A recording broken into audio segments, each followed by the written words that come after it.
Un passager clandestin fantôme qui se fait passer pour un pirate, un homme ressemblant à un chien qui aurait attaqué des gens, une voyante un peu trop précise dans ses prédictions, des sneakers et des pieds humains retrouvés chaque jour sur la plage, ou encore un mystérieux homme volant aux États-Unis, c'est ce que nous allons découvrir dans ce tout nouveau LAH, les actus de l'horreur. Est-ce vrai? Est-ce faux? Croyez-vous en ces différents événements? N'hésitez pas à me le dire en commentaire et à développer votre point de vue, ça m'intéresse. N'oubliez pas non plus que vous pouvez vous abonner pour me soutenir, mais aussi liker et partager cette vidéo pour lui donner plus de visibilité. Sur ce, on est parti pour ce tout nouveau LAH. Venez avec moi, let's go!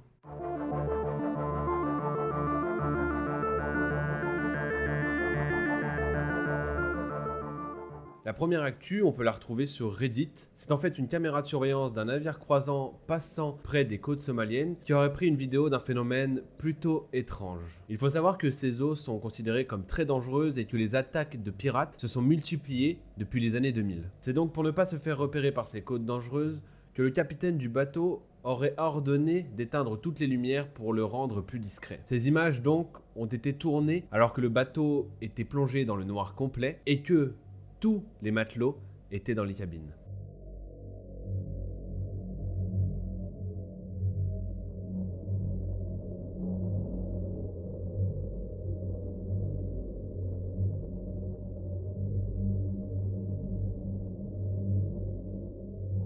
Alors que le silence et l'obscurité règnent à bord, pendant qu'une menace plane à l'extérieur, une scène, comme vous venez de le voir, d'une étrangeté inquiétante vient d'être filmée dans une pièce vide du navire. On y voit une sorte de brume flottante et quelques secondes après, on y discerne clairement une forme humaine.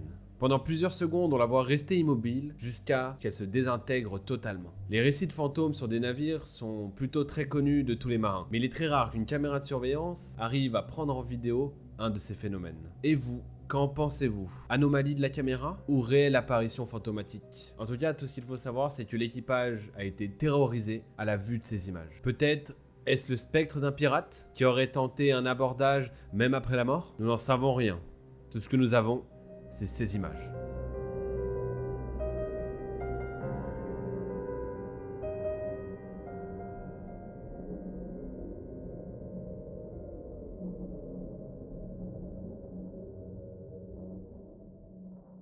Aux États-Unis, il y a beaucoup de légendes urbaines à propos de monstres plutôt humanoïdes qui se baladeraient sur le territoire. Ces créatures issues de la culture amérindienne continuent de terroriser certaines personnes. Nous avons par exemple comme très connu le Wendigo ou encore l'oiseau du tonnerre, mais encore aussi le Bigfoot, mais aussi l'homme lézard qui entrait apparemment le comté de Lee en Caroline du Sud. Chaque état a plus ou moins son monstre et son histoire. Aujourd'hui, nous nous dirigeons vers le Michigan pour parler d'un homme qui aurait été aperçu il y a déjà plusieurs années et qui serait couplé à un chien. Ce loup-garou, comme certains habitants l'appellent, aurait été aperçu pour la première fois en 1887 lorsqu'un homme se serait fait tuer par deux chiens se tenant sur leurs pattes arrière. En 1987, un certain Bob Farley composera une chanson nommée Dogman où il retracera les faits atroces effectués par cet homme-chien. Ce morceau deviendra un tube en quelques jours, et Bob Farley recevra par la suite des dizaines d'appels de personnes attestant qu'elles ont aperçu cet homme-chien. Bob expliquera que pour sa chanson, il s'était à la base juste inspiré de légendes amérindiennes, mais qu'il n'avait jamais vu ou aperçu ce fameux loup-garou. Et il semblerait que tous les témoignages l'ayant vu auraient commencé en 1987. Donc, juste après la réalisation et la diffusion de cette musique. Pourtant, des récits, des photos et des vidéos continuent à circuler sur la toile. Et la dernière apparition date du 28 octobre 2021 et aurait été filmée par une caméra de surveillance et ensuite rediffusée sur TikTok. On y distingue un animal se déplaçant un peu comme un singe, ou en tout cas proche d'un déplacement humain, mais avec un museau qui ressemblerait à un canidé, et du coup à un chien.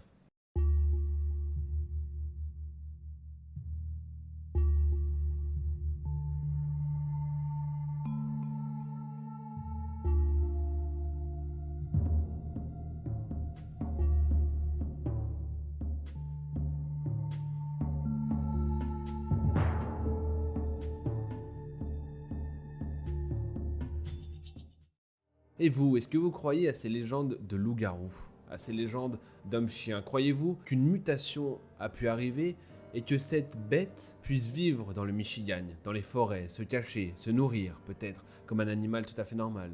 Ou alors, est-ce une pure invention ? Est-ce seulement la création de quelques-uns pour effrayer la toile ? Ou simplement l'imagination de certaines personnes à force d'avoir écouté un peu trop de légendes ? La troisième actu nous amène auprès d'une voyante. Qu'on y croit ou non, un homme qui avait un mariage totalement désastreux a décidé en dernier recours de se tourner vers une voyante pour essayer de l'aider et d'améliorer son mariage. Cette voyante qui s'appelle Sophia et qui se présente donc comme médium spécialiste en relations amoureuses mais aussi coach de vie, a reçu un certain Moro R pour essayer de l'aider dans l'effondrement de son mariage. Sophie, après avoir consulté les cartes de tarot, découvre en effet que si leur mariage ne fonctionne pas, ce serait apparemment à cause d'une malédiction jetée par une sorcière qui aurait été embauchée par l'ex de Moro car elle serait jalouse. Après ce diagnostic, Sophia aurait proposé à Moro de le libérer de cette malédiction pour la maudite somme de 5000 $. Car elle lui explique, je cite, que si il garde cette malédiction, elle causera la perte de sa femme, mais aussi de ses enfants et de toute sa famille. Moro, totalement terrifié par ces nouvelles, laissera un acompte à Sophie de 1000 $ pour qu'elle puisse commencer à mettre en place les contre-mesures contre cette malédiction. Malheureusement, plusieurs semaines après, Moro ne constate aucune évolution.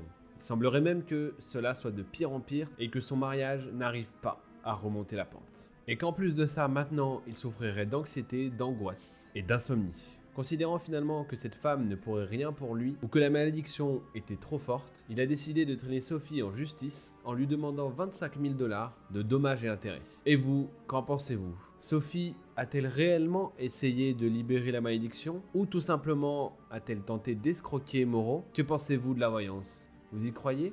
Vous ? Ou alors n'est-ce qu'un baratin pour vous faire sortir votre argent ? Je ne sais pas, à vous de me dire. La prochaine actu parle de pieds découpés et de sneakers. En effet, depuis 2007, des découvertes macabres s'accumulent sur les rives de la mer Salish entre le Canada et les États-Unis. En 14 ans, pas moins de 20 pieds et chaussures ont été retrouvés sur cette plage, le dernier remontant au 1er janvier 2019, et seulement 5 victimes ont pu être identifiées avec l'ADN retrouvé sur les pieds. Pourquoi je vous parle de ça aujourd'hui, sachant que les derniers pieds ont été retrouvés en 2019 ? Eh bien tout simplement parce qu'un médecin sur TikTok, un certain Dr Karan Raj, aurait peut-être trouvé la réponse à toutes ces atrocités. Sa théorie repose sur deux choses, l'anatomie humaine et un certain type de chaussures. Selon lui donc, ce sont tout simplement des cadavres tombés en mer, comme il peut y en avoir tous les jours, qui se seraient fait dévorer les chevilles, puisque ce serait la partie la plus molle, en tout cas l'une des parties les plus molles du corps, ce qui entraînerait forcément que le pied se détache du reste du cadavre. Feet have been found completely unattached to their humans and almost always in sneakers. Was it because of a serial killer with a foot fetish? Or was the mafia disposing of bodies so their enemies sleep with the fishes? It was actually because of the footwear industry. When a human corpse sinks to the bottom of the ocean, it's quickly set upon by scavengers. These scavengers are lazy feeders. They prefer to tackle the softer parts of our body than the tough, grisly bits. Some of the softest parts of us are the soft tissues and ligaments around our ankles. The scavengers chow down on this, the foot will detach pretty quickly from the rest of the body. The reason it happened more since 2007 is because of a change in sneaker design. Over the last few decades, shoes have become more buoyant. As a result, we could be seeing more severed feet wash up on our shores. En temps normal, comme il le dit lui-même, un pied nu coule très vite dans la mer. Mais il a remarqué que tous les pieds qu'il avait retrouvés étaient chaussés de sneakers. Or, il explique que les semelles de ces chaussures contiennent souvent des poches d'air qui du coup assurent une très bonne flottaison et empêchent le pied de couler. Cependant, il reste un dernier point. Pourquoi tous ces pieds sur cette plage précise de la mer de la Salish ? Il semblerait qu'autour de cette plage et autour de cette zone, il y ait pas mal de petites îles qui empêcheraient les pieds de partir au large et les captureraient comme un filet en les accumulant directement sur les plages de Salish. Ces hypothèses semblent apparemment concorder avec ce que les médecins auraient trouvé en analysant ces pieds. Il semblerait qu'aucun pied n'ait été tranché volontairement et toutes les causes des décès des pieds retrouvés sont associées à des suicides ou à des accidents. Sauf rebondissement, il semble que cette affaire soit maintenant résolue depuis novembre 2021. Néanmoins, tout cela ne reste que des théories. Pensez-vous qu'il puisse y avoir une erreur ? Que ces pieds viennent d'ailleurs, qu'ils aient été tranchés, qu'il y ait quelqu'un qui capture des gens et qui coupe leurs pieds ? On va encore me dire que je fais dire n'importe quoi à certaines actus. Néanmoins, tout ça ne sont que des théories. Notre imagination est ouverte. Les ovnis, tout le monde y croit. Dans le sens où un ovni, c'est simplement un objet volant non identifié. Ce n'est pas forcément un extraterrestre, c'est seulement quelque chose que l'on peut voir dans le ciel et qu'on ne peut pas identifier. Néanmoins, quand les autorités américaines californiennes sont inquiètes à cause d'un mystérieux homme volant aperçu dans le ciel, on a de quoi se poser des questions. Son premier signalement, c'était lors d'un vol d'American Airlines le 30 août 2020. Puis 2 mois plus tard, le 14 octobre, c'est l'équipage du China Airlines qui aperçoit à plus de 2000 mètres d'altitude cette forme humanoïde volante. Enfin, en juillet dernier, cet humanoïde volant est de nouveau réaperçu par un avion et par ses passagers. En dehors de ce mystère, il plane aussi une menace et un danger. Car ce mystérieux humanoïde volant se balade quand même au milieu des trafics aériens et il pourrait engendrer peut-être un accident. Ce risque a permis que le FBI et l'administration fédérale de l'aviation ont pris cette affaire très au sérieux. Et grâce à des images filmées par des policiers, il semblerait que cette affaire soit enfin résolue. L'humanoïde, surnommé Rocketman, serait en fait un ballon. Et plus précisément un ballon à l'effigie de Jack Skellington, le héros du film de Tim Burton, L'étrange Noël de Mr. Jack.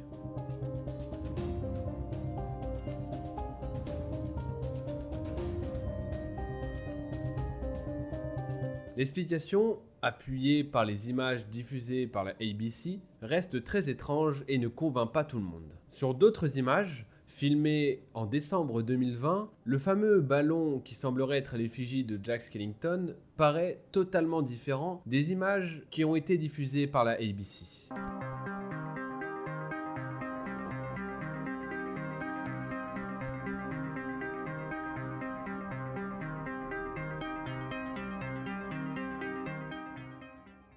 En plus de ça, on a vraiment l'impression qu'il arrive à se déplacer par un autre moyen et beaucoup plus rapidement que juste en étant porté par le ballon. Et vous, que pensez-vous de cette explication? Croyez-vous aux extraterrestres ou aux tests peut-être humains que l'on ferait et qu'on ne voudrait pas assumer? Pour vous, est-ce seulement un ballon en forme d'humanoïde qui volerait depuis donc de longs mois dans l'espace aérien américain? Ou alors serait-ce quelque chose d'inatteignable et de secret que les États-Unis ne voudraient pas dévoiler au grand jour? À vous de me dire dans les commentaires.